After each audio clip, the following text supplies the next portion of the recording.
E aí pessoal, sejam todos muito bem-vindos, ou de volta ou pela primeira vez. Eu sou o professor Pinguim e estamos juntos hoje para tratar de um problema de cálculo 3, que é um problema que é bem importante para o curso como um todo. É um problema que aparece logo no começo, que é sobre como inverter ordens de integração em uma integral dupla. Eu escolhi uma questão para falar sobre isso, que é uma questão que foi questão de prova minha.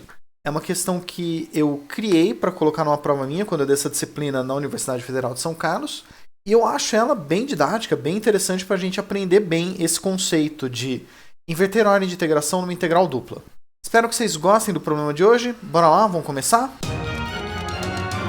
Beleza, vamos começar o problema de hoje, como de costume, com o enunciado. O enunciado desse é razoavelmente tranquilo, ele diz de cara: resolva a integral dupla. A integral de 1 até e, a integral de 0 até ln de x, 1 menos e elevado a menos y, integrado primeiro em dy, depois em dx. Para resolver esse exercício, a gente precisa saber, primeiro, interpretar os limites de integração. E quando você tem uma integral dupla dada, ela pode estar em dois formatos. O primeiro deles é esse. Você tem a integral de dentro, na variável y.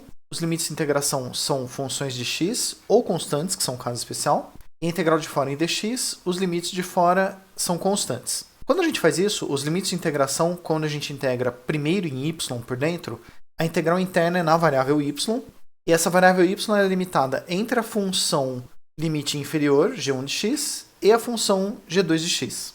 E isso vai ser válido no domínio na horizontal, no eixo x, que é a integral externa, de a até b. Pode ser que você tenha o contrário, você tem uma integral que a de dentro está na variável x, limitada entre duas funções de y, e a de fora dy entre duas constantes. Quando isso acontece, a gente trata a integral na horizontal, e aí na horizontal ele é limitado à esquerda pela função h1, à direita pela função h2, e na vertical ele é limitado por duas constantes c e d. Quando os limites são todos números, a gente acaba caindo num caso especial em que isso continua sendo válido, mas você tem funções constantes. E aí você vai ter um quadrado ou um retângulo, e aí é só uma questão de interpretar se você está fazendo primeiro na horizontal ou primeiro na vertical. Um desenho rápido que pode ajudar a gente a entender isso é se a gente tem uma integral como foi colocado aqui em cima nesse primeiro caso. Uma integral feita primeiro na variável dy, depois na variável dx. Quando a gente tem esse caso, a gente interpreta essa região na vertical. Então a gente começa de baixo para cima. E aí nesse caso, g1 é esta função de baixo. E g2 vai ser a função de cima. Já quando a gente está no segundo caso, que faz a integral dx primeiro, dy depois, a gente interpreta isso da esquerda para a direita. É o sentido do x. Aí a função h1 é a função que está à esquerda da sua integral, e a função h2 é quem limita esta região à direita.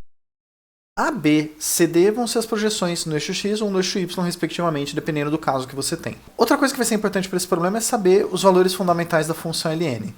Que no fundo você só precisa saber que ln de 1 vale 0, porque ln é um logaritmo e todo logaritmo de 1 vale 0, independente da base, e ln de e vale 1, justamente porque ln é o logaritmo na base e, número de Euler, log de qualquer número na própria base sempre vale 1. Outra coisa, a função logaritmo e a função exponencial são inversas, a gente vai precisar disso.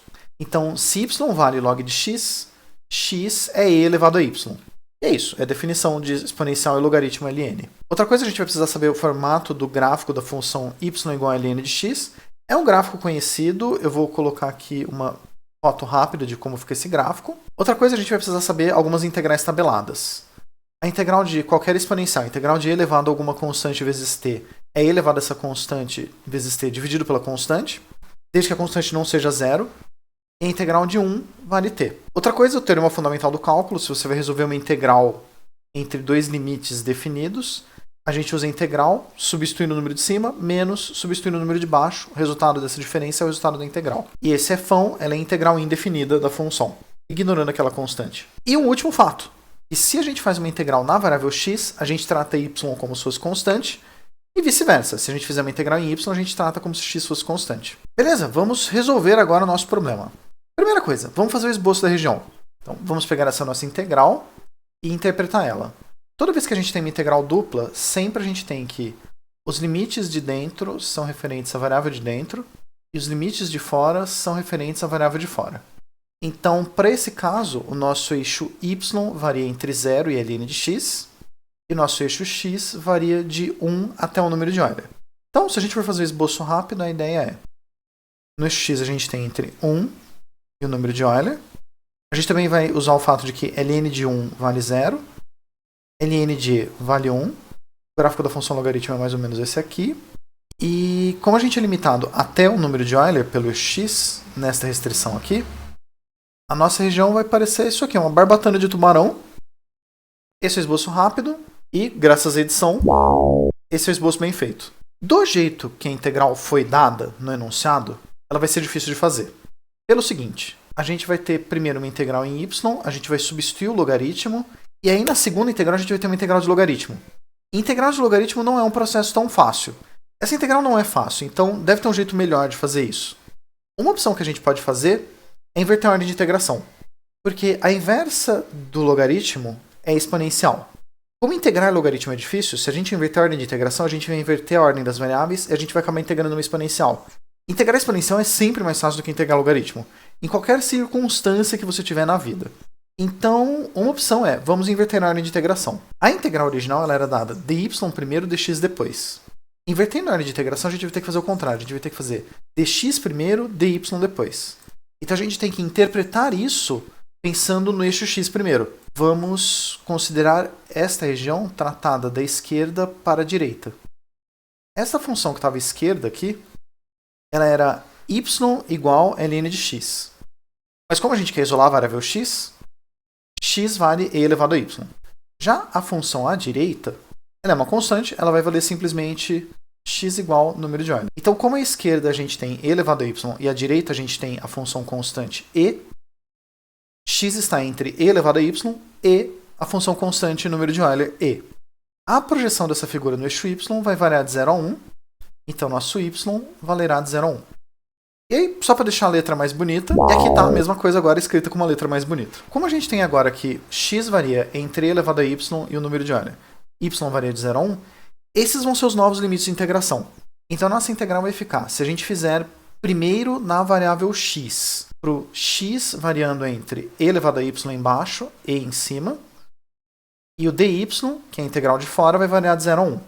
A função em si a gente não mudou. Então, a função continua sendo aquela mesma no enunciado original, que era 1 menos e elevado a menos y. E agora a gente vai pegar isso aqui e fazer essa integral, que vai ser a parte mais fácil do problema.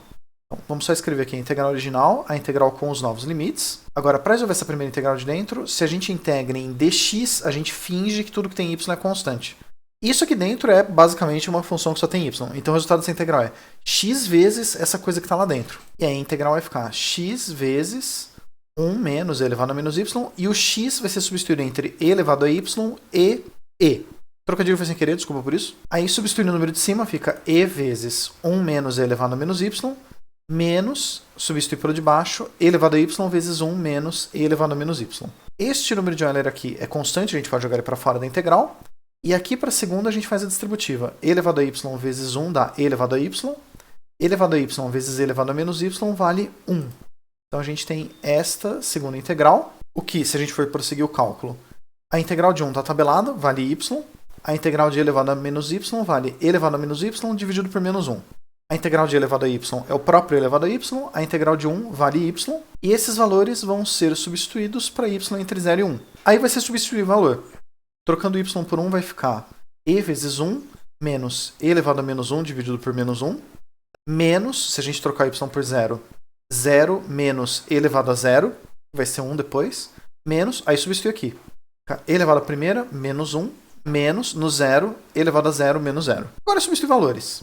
E elevado a menos 1 vale 1 sobre e elevado a 0 vale 1, elevado a 0 vale 1, 0 a gente pode desconsiderar, 1 menos 1 vai dar 0, a gente pode cancelar esses dois. E vezes 1 sobre e vale 1, então fica 1 menos e, menos 1 dá menos 2, com esse menos aqui fica mais. 1 mais 2 dá 3, menos e, o resultado final é 3 menos e. Esse resultado final a gente dá um destaque maior ainda, e encerra por aqui. Eu espero que vocês tenham gostado desse exercício. É um exercício que é muito importante, esse tópico da mudança de ordem de integração. Porque no momento que você vê isso, logo no começo do curso de cálculo 3, e você avança, isso aparece até o final do curso Mesmo quando você vê integral tripla, integral de superfície, teorema de Green, teorema de Gauss, teorema de Stokes. E nesses tópicos todos continua aparecendo a inversão na ordem de integração. Então, espero que esse exercício possa ajudar, pelo menos alguns de vocês que estão assistindo o meu vídeo. E quero agradecer vocês por estarem comigo até agora e lembrar, antes da gente se despedir, que vocês sempre podem falar comigo deixando um comentário embaixo para propor um exercício novo, pedir um tópico diferente. Ou se vocês preferirem um contato mais direto, ó, tem aqui meus contatos pessoais, porque aí a gente pode fazer uma coisa mais interessante, deixando o canal mais com a cara daquilo que vocês queiram ver. Agradeço a todos vocês por terem me assistido, muito obrigado, e eu espero de verdade poder ver vocês no futuro. Até a próxima!